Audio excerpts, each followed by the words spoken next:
नमस्कार, times of Swaraj में आप सबों का स्वागत है और मैं हूं संतोष सिंह। और आज हम टाइम्स ऑफ स्वराज में बात कर रहे हैं कि आखिर नीतीश को लेकर चल क्या रहा है। ये तो हम नीतीश की राजनीति के सहारे अभी तक समझने की कोशिश कर रहे थे। अब हम बीजेपी के राजनीति के सहारे सोच रहे हैं और उस पर हम होमवर्क भी किए। कई बीजेपी के ऐसे थिंक टैंक से जुड़े हुए लोगों से भी हमारी बात हुई है कि ये जो बदलाव दिख रहा है नीतीश को लेकर, जो एग्रेशन में सम्राट चौधरी रहते थे, पूरा कि हम जो मराठा बने हुए मुरेठा हम खोलेंगे उस दिन जिस दिन नीतीश जाएंगे, तो ये सारी चीज़ें जो दिख रही थी वो अचानक अब नीतीश कुमार को लेकर सुशील मोदी भी उस तरीके से ट्वीट नहीं कर रहे हैं। बहुत सारी चीज़ें ऐसी देखने को मिल रही है। तो आखिर इसकी वजह क्या है?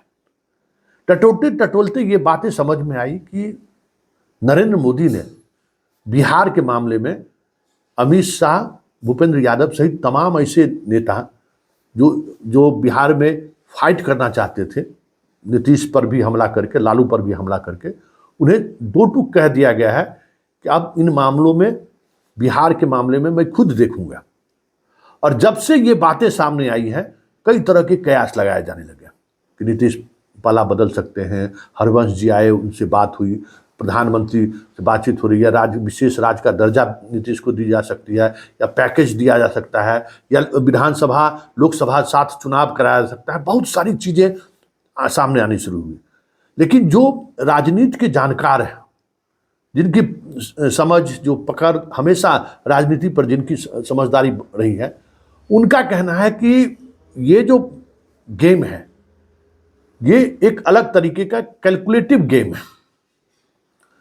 जो सर्वे रिपोर्ट आ रहा है, या मोदी का जो अपना चुनाव लड़ने वाले जो लोग हैं उनका जो कहना है कि देखिए, नीतीश कुमार के साथ आने के बावजूद भी बिहार में इस बार 40 में 39 सीट जितना संभव ही नहीं है, नामुमकिन है। आने के बावजूद भी बहुत सारी चीजें बदल जाएंगी ऐसा भी नहीं है। आने के बावजूद भी 10 से 12 सीट का नुकसान हो जाए तो कोई बड़ी बात नहीं है। नीतीश के उधर जाने से भी आपको उतना ही सीटों का नुकसान हो रहा है। तो फिर परिस्थिति बताइए कि ऐसा क्या किया जाए जो आने 2024 के रिजल्ट के बाद कुछ नए तरीके की समीकरण पर विचार हो सके। यही चीज है। जानकार का मानना है कि 2024 को लेकर मोदी पुलवामा की तरह सहज नहीं है।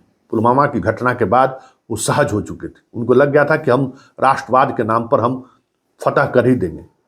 ये इस बार राम को लेकर ये सोच रहे हैं, लेकिन राम को लेकर जो विवाद सामने आया है, जिस तरीके से विवाद सामने आया है मंदिर निर्माण को लेकर, शंकराचार्य का जिस तरीके से विरोध हुआ है, वो कहीं ना कहीं जो माइलेज मिलना चाहिए था वो माइलेज मिलता हुआ दिख नहीं रहा है। फिर जिस तरीके से अयोध्या में पूरे देश को कनेक्ट करने की कोशिश हो रही थी अयोध्या के बहाने, वो कनेक्ट नहीं हो पा रहा है।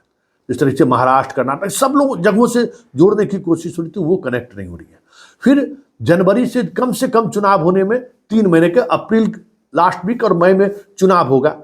तब तक राममय हो रहे उत्तर भारत, इसके लिए जो चीजें करने होंगे वो बहुत मुश्किल है, क्योंकि आप चुनाव में बहुत सारी इसी बिंदु को लेकर आगे बढ़ते हैं तो बहुत सारी चीजें, उसका एक अलग कॉम्प्लिकेशन भी सामने आता है। और जो फोर्स है बनाए रखने का मीडिया, वो भी बहुत दिनों तक इन चीजों को लेकर खबर में बने रहे, ये भी उसके अपने व्यापार के अनुकूल नहीं है। ये सारी चीजें चल रही हैं, द्वंद्व चल रही है। इसलिए प्रधानमंत्री का बिहार आगमन का दौरा 2 बार रद्द हुआ है।